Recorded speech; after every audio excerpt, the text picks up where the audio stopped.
Hello, thank you for joining us today. I'm Rebecca Knutson, President of the Fargo Board of Education. Yesterday, the Fargo Board of Education met for a special meeting. The Fargo Public Schools Smart Restart Plan was presented by administration and after close to 7 hours of thoughtful discussion, approved by the board. This action is in line with the North Dakota K-12 Smart Restart Guidance and follows Governor Burgum's Executive Order 2020-38, requiring all local school boards prior to opening schools or providing student services during the 2021 school year to approve a district health and safety plan and a distance learning plan. On behalf of Fargo's Board of Education, I express gratitude to the teachers, staff members, administrators, and families of our Fargo Public Schools community for their participation, guidance, and expertise in helping to develop the Smart Restart Plan. As we walk through this global pandemic together, Fargo Public Schools will hold true to its mission to educate and empower all students to succeed. Now, more than ever before, we are reminded of the tremendous role public education plays in our day-to-day lives. This is truly and will continue to be a community effort. I invite Dr. Rupak Gandhi, Superintendent of Fargo Public Schools, to now share with you details of the Smart Restart Plan for the 2021 school year.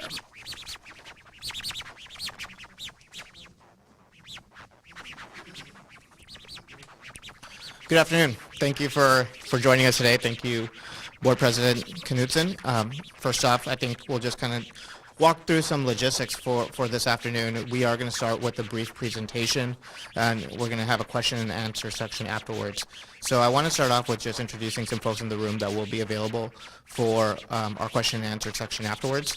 So I know they're a little bit off screen right now, but we have our Director of Maintenance and Operation, Blake Mikesel, Doug Andring, our Director of Human Resources, Jackie Gapp, Fargo Public Schools Business Manager, Board President Rebecca Knutson, Dr. Robert Gross, Associate Superintendent for Secondary Instruction, Mrs. Missy Eisnes, Associate Superintendent for Elementary Instruction, Todd Olson, Activities Director, and Jennifer Mastard, Mrs. Jennifer Mastard, President of the Fargo Education Association.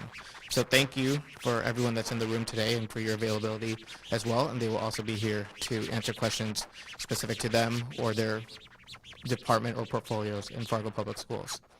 I think, as always, I want to just start today with expressing my gratitude. I want to express my gratitude to Governor Burgum and his leadership in the state of North Dakota as it relates to K-12 education and the parameters we have for opening up school, State Superintendent Kirsten Baszler and her Department of Public Instruction, but then also want to express gratitude at our local level to several individuals. First, Fargo Cast Public Health and all of the medical providers in our community that have engaged with us in this conversation about what is the most safe and efficient way to open up school and provide a meaningful educational experience for all of our students. But then mostly I want to make sure that I express my gratitude to the staff, parents, and community members of Fargo Public Schools. The plan that you see today is really a product of collaboration. And this collaboration was evident through the amount of engagement that we've had getting to the published product and the published plan that we have today. This engagement included over 1,100 parents participating in our parent input sessions, providing us meaningful feedback that was used to help develop this plan, along with over 800 staff members that participated as well. This plan was probably authored by more than 50 different individuals at Fargo Public Schools, and we're grateful for all of our stakeholders that helped. So with that being said, I want to start off by just saying that the Fargo Public Schools Smart Restart Plan is available on our district website in its entirety, but we will work through just some of the high-level information today and make ourselves available for some questions. I think it's important to know that the context in which we are creating a restart plan. COVID-19 has really turned all educational institutions, specifically K-12 school districts across the nation, upside down. We are asking K-12 institutions that have always historically had one traditional model in which we've mastered the art and science of teaching and learning to change, and to change in a very unique way in a very rapid time frame. So this plan is really created under a wide variety of contexts, and that's one is that we are facing a public health challenge, which is the global pandemic, working on a compressed timeline. We have evolving information and standards about how we respond to COVID-19 federally, at the state level, and within our community as we continue to learn more information about the coronavirus. This is a dramatic change in practice in how we have traditionally offered a teaching and learning experience to all of our students. We know that the circumstances are constantly shifting. There's increased scrutiny. We know the impact of K-12 education, not only on the impact that we have on the lives of all of our students that our educators work so hard to touch, but we know that we have an impact on our community, on the economic engine of this community as well. And so we understand the scrutiny, and we appreciate the accountability to make sure that we're providing the most meaningful experience for all of our students. And then most importantly, I think it's also important to know that no plan is perfect, and that you're always going to have a variance in opinions. We are grateful that this plan was developed with a wide variety and a diversity in thought, but we also know that not everyone's going to be in complete agreement with this plan.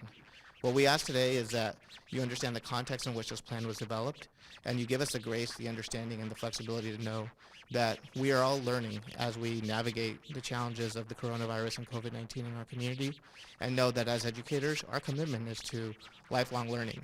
That means that there are things in this plan that will work. There are things in this plan that as we implement them, we might say we need to learn, we need to adapt, and that's something that we're willing to do. So for that reason, our plan is going to continue to be a living document.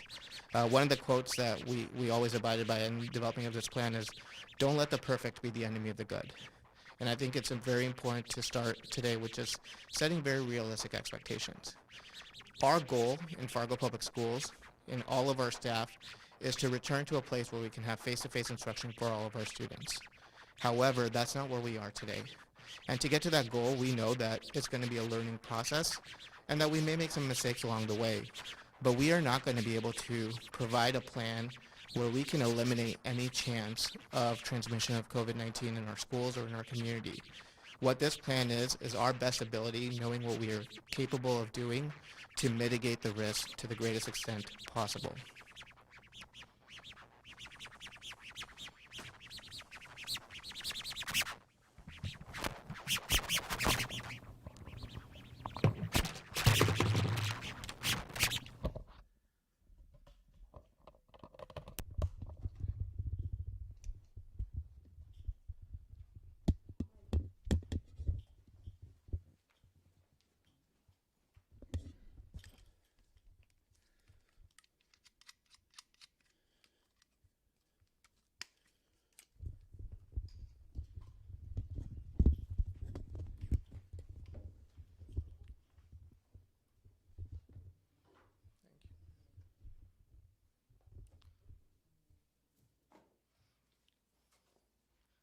I think I was talking about adaptability and flexibility, so very appropriately timed.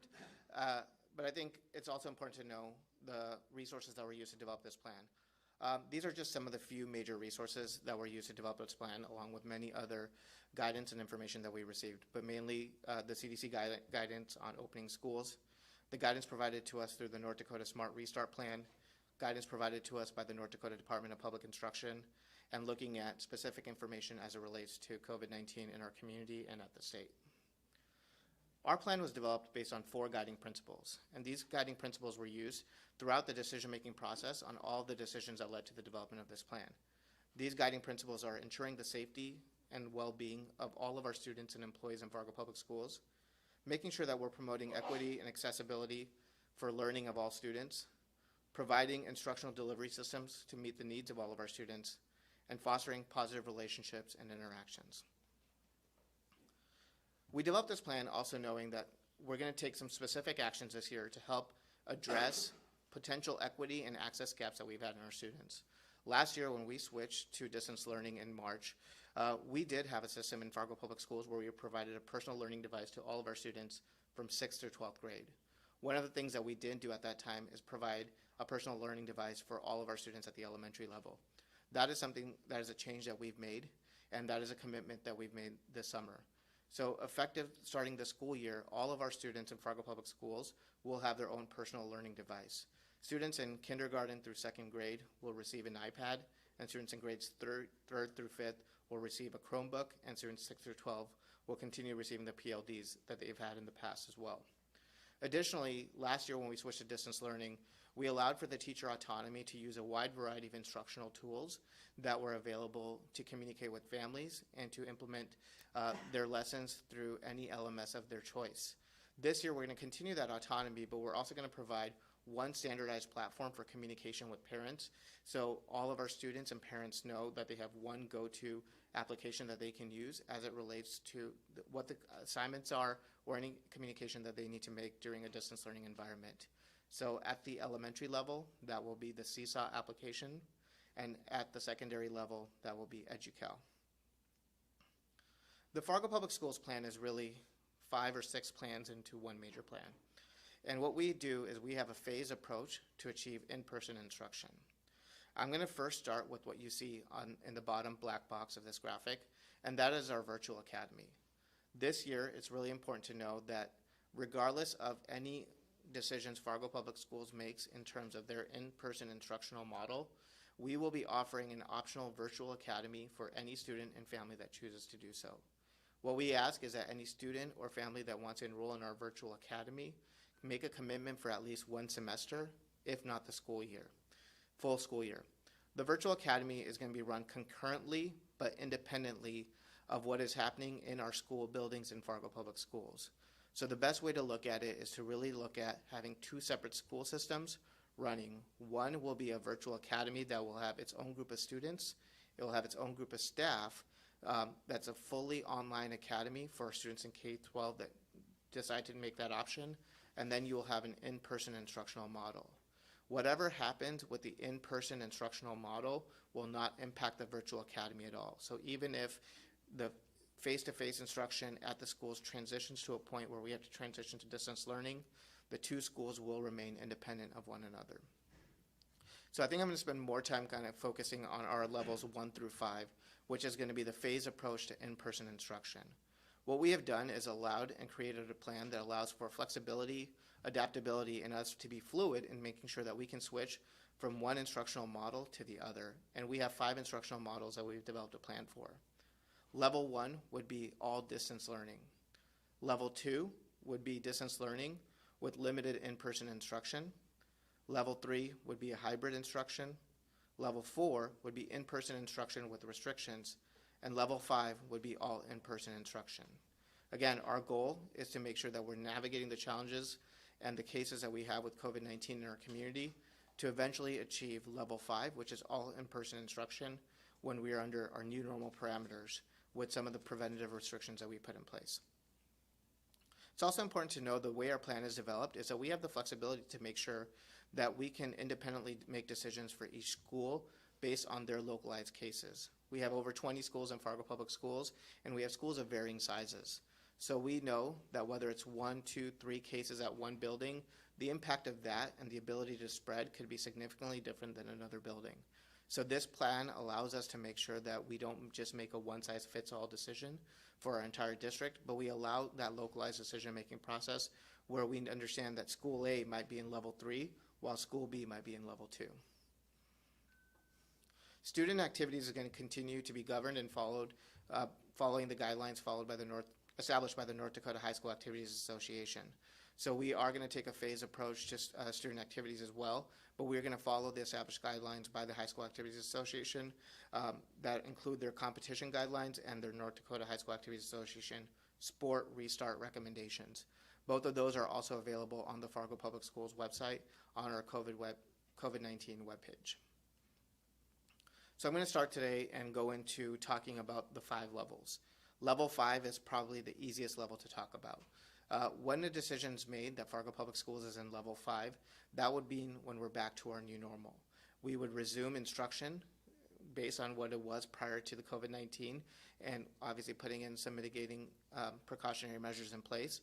But we would be able to have large group gatherings, school-wide events, policies, field trips, and go back to school basically the way we know and are used to prior to the pandemic. Level 4 would allow us to have in-person instruction for all of our students, but also put in some preventative measures. In level 4, we would not have large group events. We would not have back to school nights. School before and after school times would be limited. Field trips would also be limited, if not restricted. One thing that's important to know is just based on the physical capacity of us and our school district, when we bring all students back in level 4, we will not have the ability to guarantee that we can socially distance all of our students. What we would attempt to do in level 4 with all of our students in all of our buildings, and that's over 11,400 students in 23 buildings, is to the best extent possible ensure that we have 3 feet of separation for students when both parties are not wearing a mask, and then 6 feet, or when one party is wearing a mask or both parties are wearing a mask, and 6 feet of separation when one of the two parties is not wearing a mask. Starting with level 4, level 3 and level 3 are when we're going to have students on campus. During all of those times, we are going to require a mask. And it's really important to talk about what does that mean and what does that look like. It's important for us in Fargo Public Schools to just be honest and transparent with our students, our staff, and our community. What the current guidance is from the state is that when you are not 6 feet apart, you should be wearing a mask to mitigate the chances and the spread of COVID-19. When you are sitting or standing 6 feet apart or more, you don't have to wear a mask. What we are going to communicate to our students is when it comes to enforcement, there is going to be some social and personal responsibility as well. What the advice that we've been given by Fargo Cass Public Health and other healthcare providers is that if students are seated 6 feet apart in the classroom and we're able to do that, they may not be required to wear a mask, and that might be something that they can take apart. However, it is also recommended that every time you take your mask off and you put it back on, you are washing your hands or sanitizing your hands in between. So it's important to be able to communicate the risk of both keeping the mask on the entire day or having to take it on and off, and that is something that we will continue to communicate to our students and families so we can handle each situation. The majority of what we do in teaching and learning is based on human interaction and relationships, and we know that there's a human component to running schools and to running our organization. So we will be putting in preventative measures in place, but we also expect our students and our staff to abide by their own social responsibility and to follow those precautionary measures as well. Other preventative measures that would be implemented in level 4 are identified on this slide. Specifically, when we are in, level 2. When we are in this level, one of the things that we do plan on doing is making sure that to the best of our ability, we are assigning seating and making sure that we're grouping students together to limit interaction with other groups of students. This includes when students are on the school bus. This includes when students are in the cafeteria. This also includes students in the classroom. This will allow us to make sure that students are grouped together to limit interactions with one another, but if and when needed, contact tracing is able to be done in a more efficient manner as well. Level 3 is going to be one of the most complex situations. If Fargo Public Schools is in level 3, it's going to be a hybrid environment. And what we mean and how we define hybrid environment is meaning it's going to be a balance of face-to-face instruction with distance learning days. During this time, visitation is going to be restricted. We'll have restricted field trips. Lessons on social and emotional learning will be emphasized as well because we know that students will have limited face-to-face interactions. And when we provide instruction on a hybrid day, we would make sure that even if two students are not in the same school or in the same grade level, we make sure that we allow all students that live into the same dwelling to attend schools on the same days, so parents don't have to worry about 2 different kids being in 2 different groups of when they attend school. At the elementary and early childhood special education level, level 3 instruction is going to look like students will be grouped in either a 2-day rotation or a 3-day rotation. So essentially we'll have students that come in on Monday, Tuesday, or students that come in Wednesday, Thursday. Student group A could be a Monday, Tuesday group. Student group B could be a Thursday, Friday group. And then every other week they would rotate Wednesdays. So basically that allows our elementary students to get 5 instructional face-to-face days while making sure that they, in a 10-day period, and that would occur for both groups. Special education and early childhood special education, they will develop their plans based on the instructional model that was been approved for our general education students. So we do plan on having further communication with our parents and our families about what specialized services will look like for all of our students with disabilities in Fargo Public Schools. And families can expect that communication to come out through an asynchronous webinar, followed by an opportunity to provide feedback on that plan. Additionally, we know that when it comes to students with disabilities, we function and we progress monitor academic progress through an individualized education plan. And the beauty of that being individualized is that we can make sure that we're catering to the needs of each student, and the IEP team can work with their team to determine what the best educational environment is for our students. Another piece of the elementary component for distance learning this year is going to be guided practice centers. What guided practice centers are, it's an opportunity for parents to utilize and get extra support for our students. As we transition to a potential hybrid model for elementary students this year, this will be the first time that Fargo Public Schools is allowing or providing personal learning devices for our students, and we know that the shift to a distance learning environment utilizing technology is a big shift.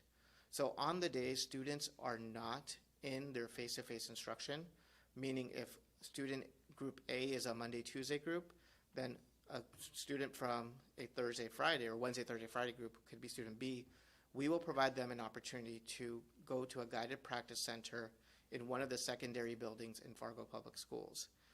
At those secondary buildings, those students will be supported by para-educators in Fargo Public Schools and other staff members who will be able to assist them with the learning assignments that they have been asked to do on their distance learning days. We feel that this extra level of support will make sure that we can support our students, our youngest students in our school system, on their distance learning days. However, that is going to be an opportunity that's limited in scope and the calendar year. Because those secondary buildings will also sometimes be utilized by our middle school and high school students, there's going to be set calendar dates when we can provide that guided practice opportunity, and also make sure that we are going to, if we don't have enough staff to support all of the elementary students that have not participated in our virtual academy, we may have to pick and prioritize our students that have a need, whether it's based on accessibility to internet and devices, or whether it's based on the need identified by the teacher and the staff members for intervention as well. So that's going to all shape out based on the registration of students that we have in our virtual academy, and once we're able to hash out how many staff members we have available to provide the guided practice support. At the secondary level, we're going to provide a hybrid of the hybrid instruction. And I know that sounds a little bit complex, but what this will look like is that we will start the school each semester at level 3 if the school year or if a semester were to start at level 3 with face-to-face instruction, because we understand the value and the importance of building a relationship with your teacher first. So our middle school and high school students would have an opportunity to go to school on a rotation basis. It could be a 1/4 rotation or a 1/3 rotation based on the size of the school. And as we continue to work this out with local health officials about what's the best numbers for our students in the classroom and what preventative measures we can put in place to interact with our students. Once we've expanded on that opportunity to make sure that all of our students have had and built a relationship with their staff through those interactions, those students would then transition to an online learning platform. And when they transition to an online learning platform is when we would allow the elementary students to participate in the guided practice centers at their school buildings. What you will see in our plan is also a very structured potential distance learning schedule for our middle school students and our high school students as well. This distance learning environment was rather successful last spring, as well as we have been able to provide a personal learning device and make sure that our students and teachers at the secondary level have some familiarity with some of those learning management systems that we'd be utilizing in this environment as well.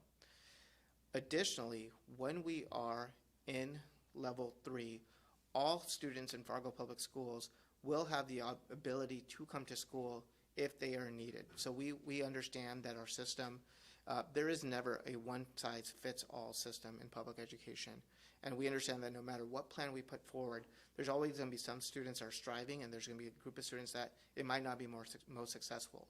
So if it's a student with a disability and their IEP determines that they do need to receive face-to-face instruction, then our plan allows for that flexibility. If our teachers at the secondary level recognize that there are a group of students that they need to bring in, or there's a group of students that they can provide intervention to in small group settings, then our plan allows for that flexibility as well. So even though the students might be online, that doesn't mean that that's all students online 100% of the time. When we're in level 2, that means we will have distance learning with limited in-person instruction. This will look very familiar to distance learning last spring. However, we have also made some changes based on the feedback and just based on our own experiences of learning and going through that experience once. Teachers at this level may work on site and use school guidelines, and additionally, like in Yellow 3, schedule small groups of students on site. A couple of the major changes compared to last year and this year are just going to be expectations around synchronous, which is live sessions in which you can participate with your teachers, versus asynchronous sessions. Also making sure that we're providing a set schedule for instruction versus just monitoring the completion of our assignments. And then also making sure that our teachers have the flexibility to practice their standard attendance and grading procedures to ensure that students are being held accountable to their learning and being supported to the best that we can as well, and making sure that we're invoking that piece, which was a little bit different than last spring. At elementary distance learning, students would keep their school-issued iPad and Chromebooks, and then they would attend schools 5 days a week online. Additionally, every morning, teachers would send a video through the Seesaw platform describing the schedule for that day for those students. Students could also participate in small group video conference sessions with their classroom teacher for a minimum of 2 days a week. Middle school and high school would follow an A-B rotation block schedule, and they would follow their periods according to the schedule established by their school campus. And when we are in level 1, that would be one of the most critical situations, similar to when we first shut down last spring.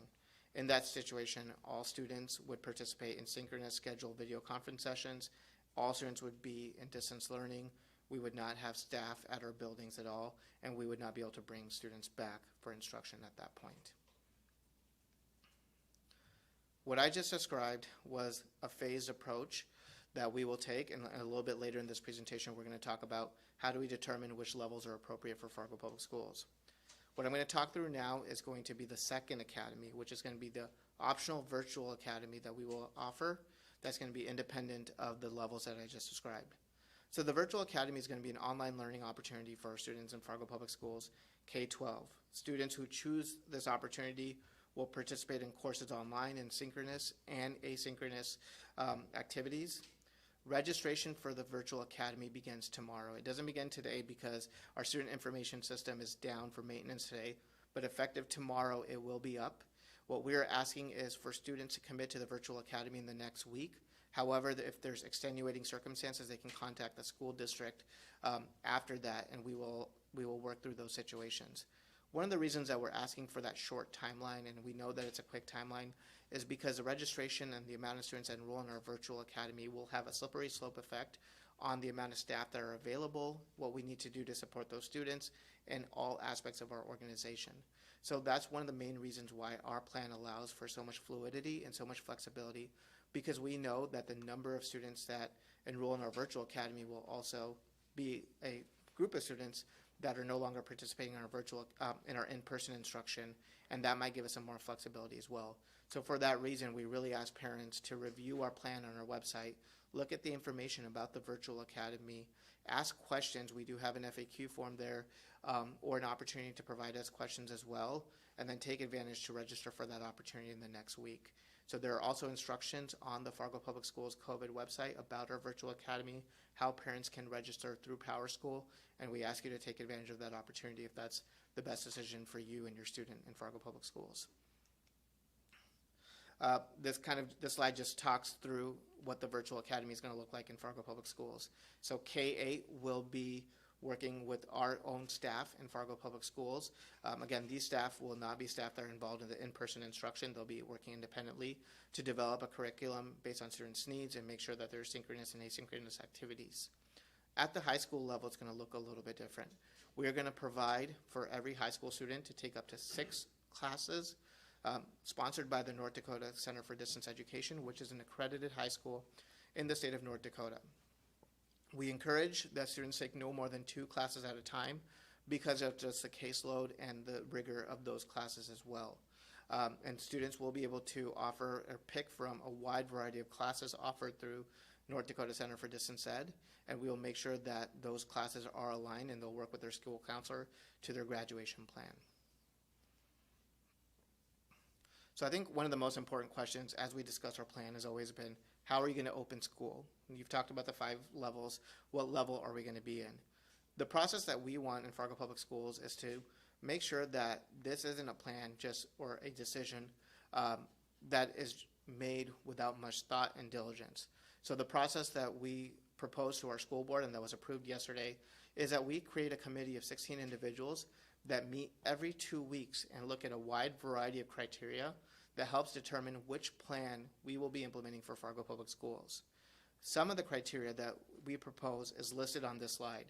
That looks at guidance from the state, guidance specifically from Cass County, looking at the Cass County death rate as a result to COVID-19, the hospitalization rate, the transmission rate, the ability to implement social distancing, looking at our staff leave data, looking at our substitute fill rate in Fargo Public Schools.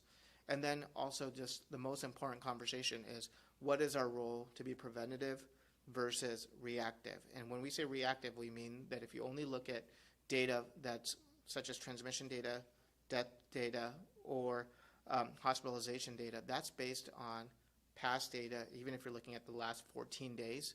But what is our role to keep our county and our state at a certain risk level and to reduce the spread? And should we be taking actions or bringing students back if we don't have the ability to social distance? These are some of those challenging conversations and those delicate conversations that we feel like a committee of stakeholders in Fargo Public Schools would be best suited for. What we propose for this committee includes myself, the 2 associate superintendents, Mrs. Jennifer Mastert, our president of the Fargo Education Association and a middle school teacher in our school district, Dr. Tracy Newman, who's a representative of our school board and a community pediatrician, our director of maintenance and operations, Mr. Blake Mikesel, our director of human resources, Mr. Doug Andring, Ms. Mackenzie McCormick, who is our Fargo Public School Safety and Emergency Management Coordinator, a building level principal from each of our from each level, making sure that we also have representation from the elementary and high school teaching level, 1 support staff member representative, an epidemiologist from Fargo Cass Public Health, and making sure that we also have parent voice from each of our levels. So this is our proposed process, and this is the proposed process that was approved by the board in determining the best level for Fargo Public Schools. Currently, what we are doing is we have a call to our staff and to our parents. They received an email today on how they can express interest to be part of this committee. This committee's first meeting will be on August 10th, and that is when they will make a determination based on all the localized data in our county on the best level to open for Fargo Public Schools. And again, those levels could vary by school. It could vary by elementary, middle, high. And they will have those conversations on, based on the data at that time, how do we open schools and what instructional model will we execute. So parents and staff members did receive an email today as an opportunity to sign up on that committee if that is something that they would like to do. We are also proposing a modification to the school calendar. This modification would allow us to open school on September 2nd, and this was approved by the school board yesterday. The purpose for this is to provide additional time for professional development for our teachers to make sure that now that our plan has been approved, we have the ability to execute our plan and execute it with the best fidelity we can and make sure that's implemented accurately. And then lastly, also make sure that we are providing opportunity for our students and our families to come into the school system and build relationships with their teachers. Because of our inability, unless we are in completely back to the new normal, which is not where we are right now, we will not have a back to school night this year. And by making sure that we can delay the school year, we can use some of those extra days not only for our staff PD, but to schedule structured times for students and families to come in and meet with their teachers. So if and at the point when the numbers or the committee decides we have to switch to an online learning environment, we know that we've done what we can to at least start that relationship piece and make sure that we've allowed for some face-to-face interactions to happen as well.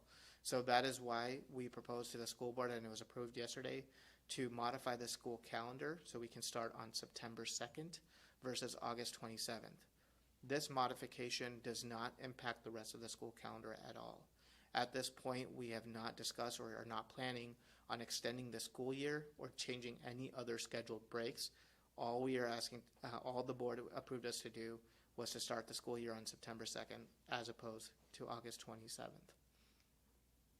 I want to end just by saying thank you to a wide variety of departments or individuals in Fargo Public Schools. I have the privilege to stand up here and get to talk about an 82-page plan that is on our website, but I will promise you that I did not write those 82 pages. Really, this is a product of the phenomenal staff that we have in Fargo Public Schools and everyone that's put nothing but their heart and soul into making sure that we can provide the most safe and meaningful educational experience. So thank you to everyone that's been part of this process. Not only our staff members, but also our parents and community members have given us feedback along the way as well. So thank you. At this point, I'm going to ask Ms. Jennifer Mastrud, the president of the Fargo Education Association, to join us and just share her thoughts about our plan from an educator's perspective.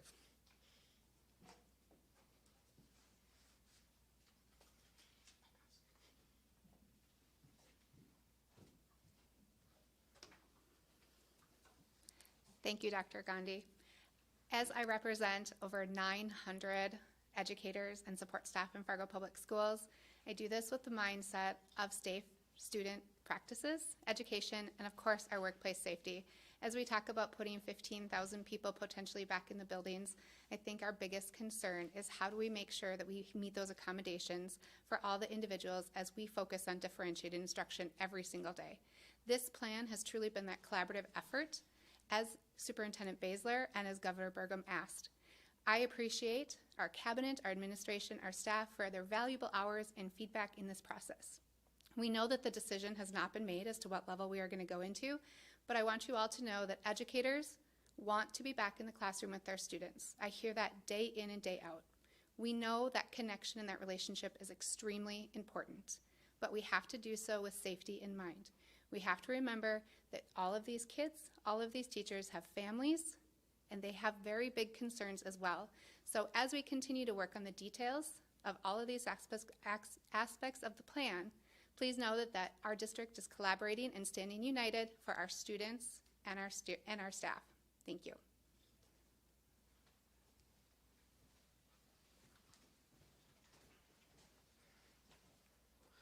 I think before we get into the question and answer session, we started this morning with just expressing gratitude, and I want to just end by saying how thankful I am to be in our community and to be able to even have this discussion today. We know that COVID-19 is a global pandemic and it impacts different communities in different ways. I moved around a lot as a child, but I spent most of my childhood in Houston, Texas, or Los Angeles, big cities, and I know that the impact that COVID-19 has on their communities is very different. Some of those communities are moving backwards where my parents live. So I do want to just express how grateful I am that we have the ability to make sure that at least we're in an environment where we can continue education for our students.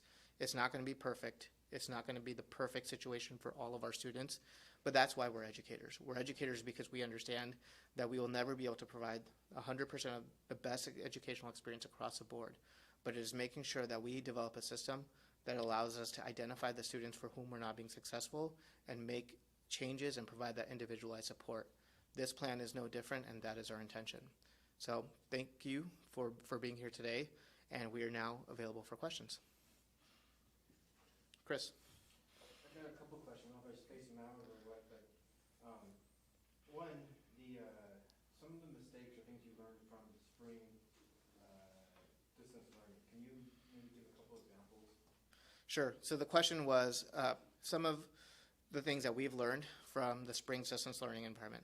I think there's a lot. I think, as you transition to a new model of how you provide teaching and learning, it was a new experience for all of us. One of the main things that we've learned is in what areas do we need to provide professional development to all of ourselves as educators so we can be more successful.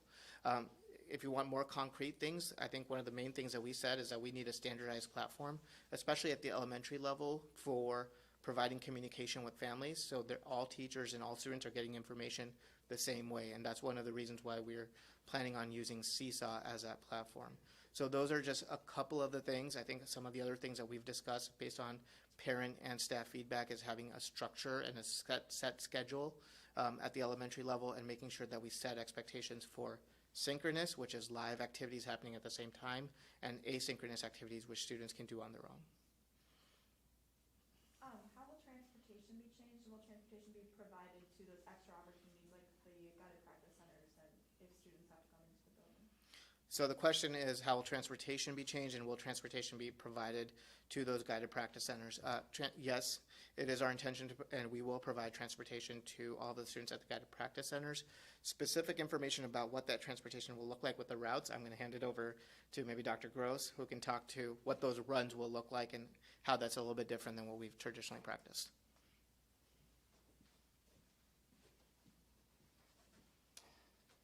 Well, thank you. So as we think about our transportation system, we want to ensure that all of our students have the opportunity to arrive at school safely. So when we begin the school year, depending upon the level in which we are at, we will run our normal transportation routes.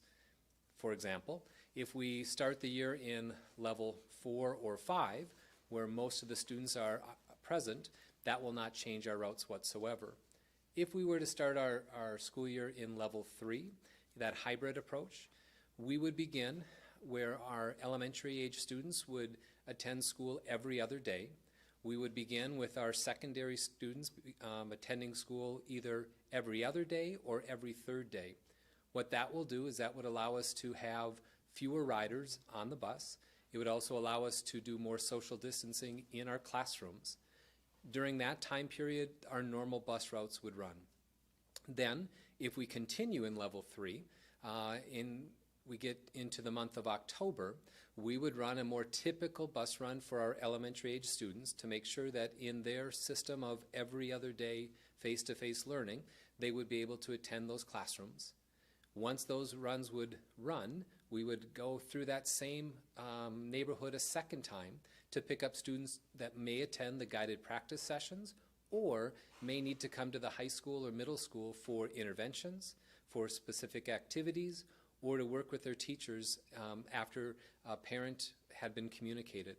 So we certainly would provide transportation for our students in all of those different levels.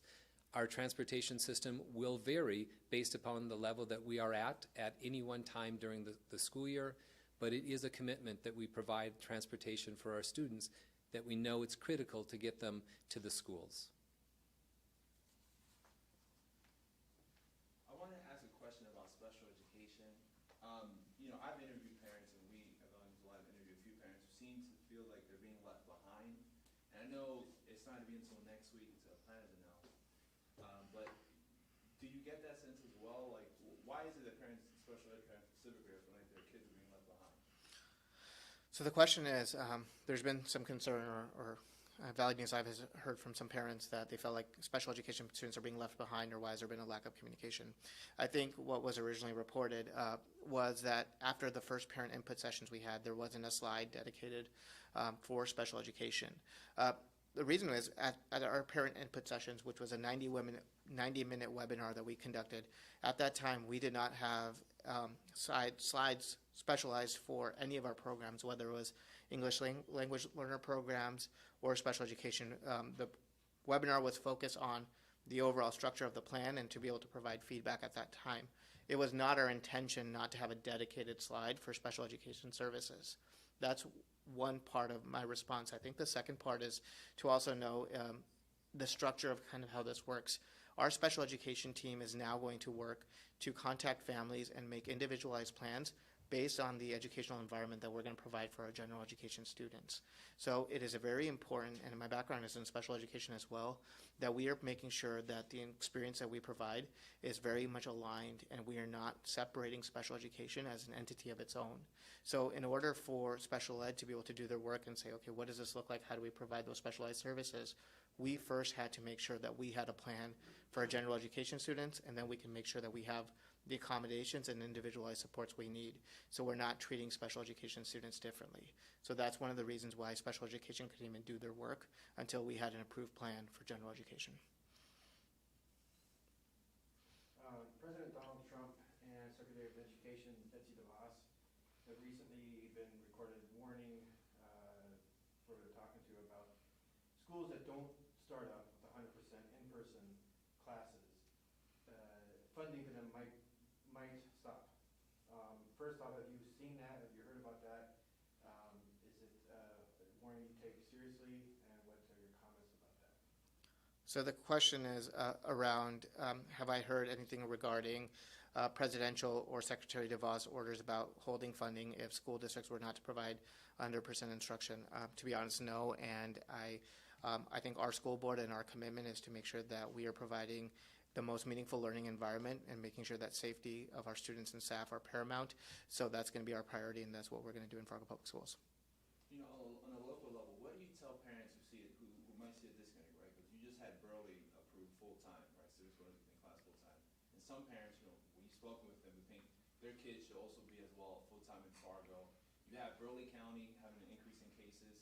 I think I just saw the recent numbers showing like the numbers are higher than Fargo, or specific to Cass County. I mean, what do you say to those parents who still want that push? Because obviously, you know, you had 2 board members who voted against the plan. So the question is, what do we say to parents or other individuals that might be drawing comparisons to other school districts that might have all students in instruction and their numbers could be similar or not, or even our plan yesterday was approved on 7-2. What do we say to individuals that might be fully supportive of the plan? What I say is I understand different points of views, but I think this isn't about what we personally believe as individuals. This is based on a collaborative effort about what is the most meaningful educational experience in Fargo Public Schools. One of the things I'm really proud about in our plan is that the best instructional model that we are going to pick and put forward is going to be based on localized data in our county, and it's not just a one individual data based on their own personal beliefs, but it's a committee of 16 individuals, and that has a wide variety of individuals with a wide variety of perspectives because we are a large institution. We serve over 11,400 students in our school system. We have over 3,000 employees. So we know that we have a big impact in our community, and it's making sure that we are relying on science, relying on data, and making sure that we are welcoming all thoughts and making a decision as a committee. So I really am proud of that aspect of our plan. If the school district decides to change levels, how much lead time are students, parents, and teachers going to get to, make accommodations? So the question is, if the school district were to change levels, how much lead time are teachers and parents going to get to make accommodations? Ultimately, that's going to be up to the committee. One of the things I shared at the board meeting yesterday is that if possible, in an ideal situation, we'd love to make sure that we at least have 2 weeks of lead time, but I think the committee is going to be able to, as they work with Fargo Cass Public Health and we look at localized data, we know that we're meeting every 2 weeks because we'll have the last 14 days worth of data as it relates to COVID-19 cases in our county. But that doesn't mean the committee can't sit there and say, okay, when we start seeing 1 week of an upward trend or a downward trend, we can start making plans to execute down the road. So I think that's going to be up to the committee, and the committee is going to have to weigh lead time versus how quickly can we move and be flexible. But I think our plan allows us to do that. In an ideal situation, I would say 2 weeks would be great, but that's a personal recommendation. I think the committee has a lot of variables to look at. Can you explain a little bit more like the virtual academy when it comes to elementary students, specifically like people who have children in kindergarten and they sign up for virtual academy itself? Do they have to like sign in at like 8:30 in the morning with their child, or is it something that they can do after they come home from work and they'll take the classes? Sure. So the question is, can we explain a little bit more detail what the virtual academy will look like specifically at the elementary level? And I'm going to hand it over to our Associate Superintendent of Elementary Instruction to kind of talk through what that will look like.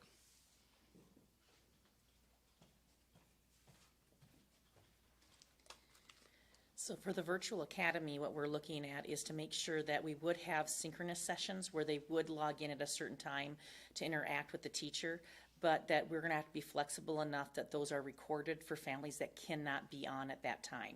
So we will provide flexibility within the plan going forward.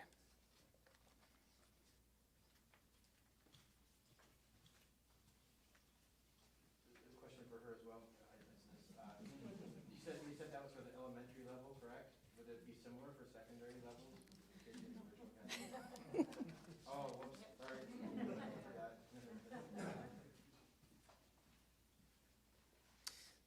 So again, the question centers around, will the middle school be similar to the elementary with the timing?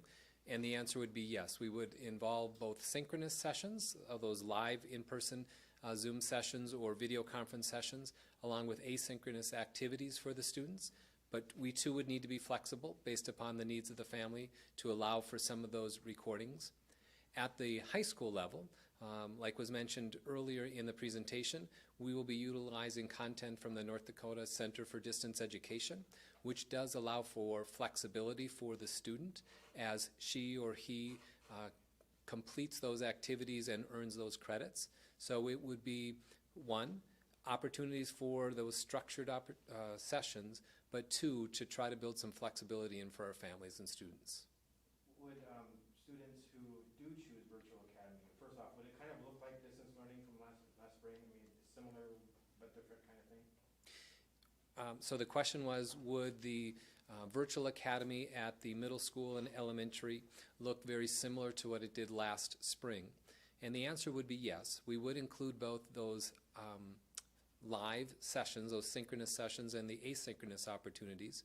We would make sure that the learning outcomes or the standards in which are embedded into those classes match with what's happening in the other part of our system, those students who are involved in levels 1 through 5, so that after the course of that semester, if that student decided or that family decided to transition back to the regular setting, they would be set up for success. So it will look similar, but we certainly have learned, and we would make some adaptations from what we've done in the past. And so what if, like, first off, students must make a commitment of 1 semester to 1 year for virtual academy.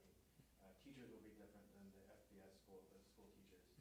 But like, say in the middle of the semester, let's say something magical happens and there's really no more threat and everyone's back to the safest risk level.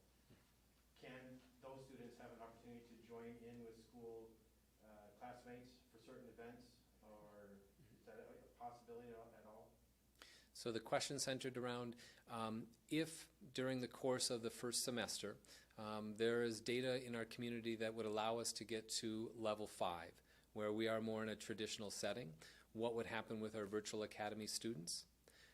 At the high school level, we would certainly want those students to continue in those courses that they have made that commitment towards. We would want them to earn the credit so that they are on track for graduation. So for that level, certainly we would want them to continue. At the middle level in the high school, I think what we would need to do is we would need to reflect upon where they're at. Is our community at a point where we see long-term that we will be able to remain in that level? We certainly would not want an opportunity where a student would go from one setting, the virtual academy, back to the traditional and then need to move back again. So we would most likely want to continue with that semester commitment, but we would look at other data that's available to help make some of those decisions. One of the questions I want to ask is for elementary school. How are you going to split up the kids when it comes to the rotation? Because I know it was just not so far with that last name. How are you going to Fargo? Sure. And there was just a question asked about the elementary school, but I do want to follow up on the last question, just say one thing. Students that enroll in our virtual academy will not be prohibited from participating in certain activities that are happening in the face-to-face instruction as well. So that will be something that they will have. And I'll ask Ms. Eidens to talk about what the rotation will look like and how we'll determine that. So the question was, what are the rotations, how we determine which students? We are looking at by dwelling. So we can have students that have different last names live in the same home. So we are able to, in our management system for student information, all principals will have a list of students and who lives in the same dwelling, and then they will come up with the 50% in each of the 2 groups. And that's just to make sure that family would not be split. And then another question. I had spoke with this parent, right? And she said that she's looking into the virtual academy. They're both working parents, right? It's a predicament that some parents are. They're both working. Her kid is entering kindergarten. She's looking at the virtual academy, but she's not sure about the flexibility. She didn't know. I guess you already answered the question. It's very flexible. At the time, she didn't know. And one of the things she said is that in North Dakota, kindergarten isn't required. Is it true it's not required in the state? And if parents don't enroll their kids in kindergarten, do they then, if they decide to enroll in the next year, will they go straight to first grade, or they still have to do kindergarten since they didn't do it before? So the mandatory attendance age is 7, and that's what makes it difficult because most kindergartners are age 5. I should back up. The question was asked if someone was did not attend kindergarten this upcoming school year, what would their choices be? And so that happens already. We've had parents who have decided to wait a year for kindergarten. But we would encourage them to look at the options that we have in front of them, whether it's virtual or on-site, because you're right, there is not a compulsory attendance rule.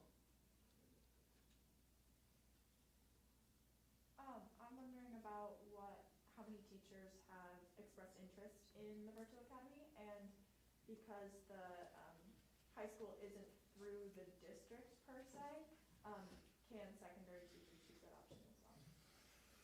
So the question was, how many teachers have expressed interest in the virtual academy?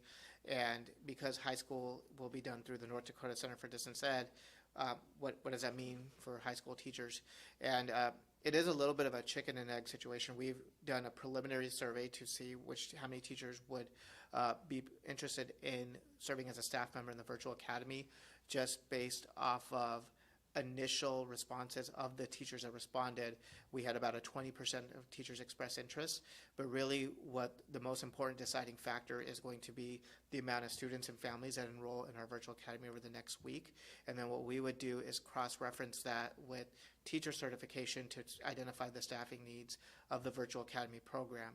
Even if the high school program is supplemented with the North Dakota Center for Distance Ed, we know that high school certifications sometimes extend into the middle school as well, so those teachers could be utilized in that purpose as well. And what about kids that, well, I know you have the guiding practice center, which a few parents I've already talked to, you're a fan of, but what do you say, what about middle school and high school students who are struggling and falling behind and just can't keep up with, online learning or remote learning? So the question is, what about the middle and high school students that are online and they just can't keep up or they're falling behind? I think that's where we rely on our teachers and our administrators to make sure that we are providing them the support that they need. I think that's the nature or the difficulty of having a standardized system, but then we know that the educational needs of each child, whether you're in COVID situation or not, there is no one-size-fits-all to education. So the way we develop our plan and then the way we educate children is we use progress monitoring, whether that's looking at the assessments that are completed and the student proficiency levels, and then saying what intervention did that student need, having that multi-tiered system of support. So in our plan, we do have that flexibility, specifically for students that are falling behind or teachers to make sure that if they need to provide intervention or if there's a teacher or student need, that they can call students in, work with their principals and work with their fellow colleague teachers to bring students in a small group, safe environment that still doesn't have all of the threats of the amount of contacts you would have in a traditional school day, but you can still work with those students in small groups or in an individual setting if that's the support that they need.